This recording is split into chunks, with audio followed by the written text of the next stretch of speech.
This is Nigeria's first family healthy lifestyle and entertainment radio station, 107.3 Darling FM. Hello and welcome to the World News. I am Paul Emoghene. Here are the headlines.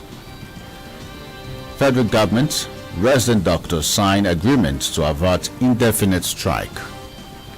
Imo state government sets up committee to implement white paper on land and other related matters. And United States extends Iraq sanctions for 4 months. Details shortly. Independent National Electoral Commission (INEC) has announced February 12, 2020 as the date for the conduct of elections into the 6 area councils of the Federal Capital Territory (FCT). INEC National Commissioner and Chairman, Information and Voter Education Committee, Festus Okoye, who released the timetable in Abuja, said the election will be for the offices of chairman of 6 area councils and 62 councillorship seats in the FCT, whose tenure will expire in May 2020. He disclosed that the collection of forms EC9, formerly called CF001, and EC9B, formerly called CF002, for the election will commence on April 1st, 2021, while the conduct of party primaries and resolution of disputes arising from the primaries will hold between April 1st and April 24th, 2021. Festus also advised political parties to conduct credible primaries that guarantee a level playing field for all aspirants to avoid any litigation. The Director General of the National Agency for Drugs Administration and Control, NAFDAC, Mojisola Adeyeye, has confirmed that 5 substances were responsible for the strange disease that hit over 200 Kano citizens, with 4 deaths recorded.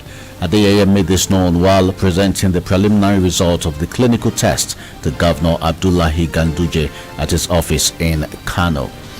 She further explained that some of those substances are poisonous, saying that it restricts the airflow, which leads to death. She also said the agency has taken the issue seriously, adding that 6 directorates has been delegated to investigate and define a coherent and scientific explanation to the disease. Federal government has signed a Memorandum of Action (MOA) with the National Association of Resident Doctors (NARD) to avert the union's planned nationwide strike. The Minister of Labour and Employment, Chris Ngige, disclosed this while addressing newsmen at the end of a meeting with NARD early today in Abuja. Recall that NARD had threatened to commence a nationwide strike, accusing the federal government of reneging on agreements reached with the union. Addressing newsmen, Ngige said that the deliberations were fruitful and that everything written in the MOA will be implemented, adding that both parties will reconvene in 1 month's time for reassessment of the given assignments. President of NARD, Uyilawa Okwi Awusi, expressed optimism that all the decisions reached, including outstanding issues and grievances, will be discussed. Imo State government has set up a committee charged with the responsibility of fully implementing the recommendations contained in the state white paper on land use and other related charges. Briefing newsmen at the end of the ESCO meeting presided by Governor Hope Uzodimma at the Government House, Owerri, the Commissioner for Information and Strategy, Declan Emelumba, in the company of the Chief Press Secretary and Special Advisor on Media, Ogwike Mwachuku, said the committee, which has been saddled with the implementation of the white paper, will be chaired by the Commissioner for Land, Survey and Fiscal Planning, Nobo Atulegu, among others.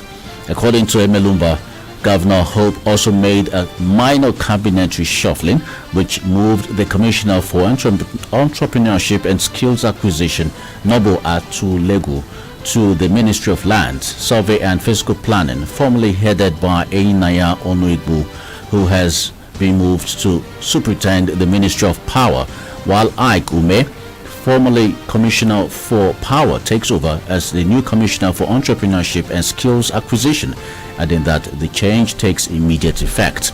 The Executive Council also approved a provisional uniform for the Imo State Traffic Management Agency, ITMA, which was accordingly adorned by the Commissioner for Transportation, Rex Anunobi.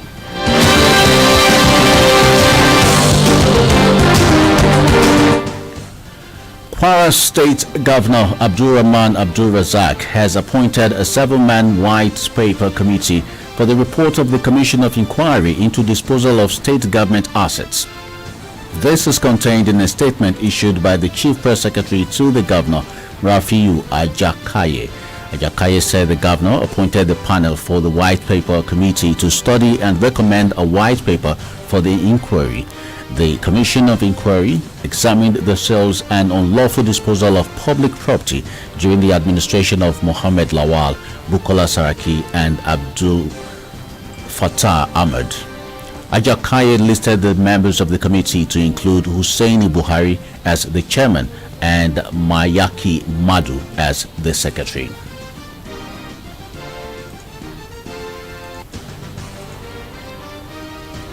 A high court in Kano has reserved judgment in a suit filed by the PDP seeking 300 million naira in damages against the Kano State Independent Electoral Commission, KANSEC, for alleged unlawful insertion of its logo in the ballot papers during the January 16, 2020 council elections. The Kano PDP chairman, Shehu Sagagi, and Secretary Jamilu Dambata, through their counsel, Bashir Yusuf, approached the court seeking the interpretation of Section 221 of the Constitution of Federal Republic of Nigeria 1999 as amended and Section 89 of Electoral Act and Subsection 7(8) of Kano State Local Government Election Law.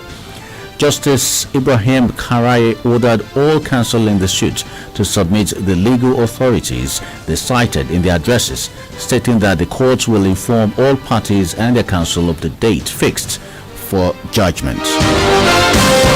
This is 107.3 Darling FM Owerri. If you're just joining us, you are listening to the World News.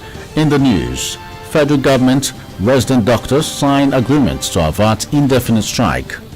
Imo State government sets up committee to implement white paper on land and other related matters. Still to come, United States extend Iraq's sanction waiver for 4 months. Still ahead is business and entertainment news. Stay tuned. Miss any of the developing stories during the week?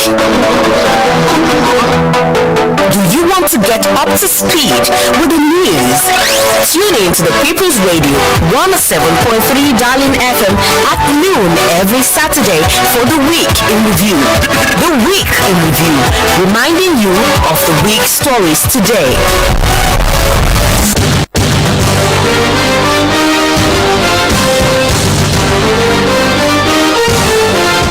Welcome back to the World News on 107.3 Darling FM. Now to the foreign scene.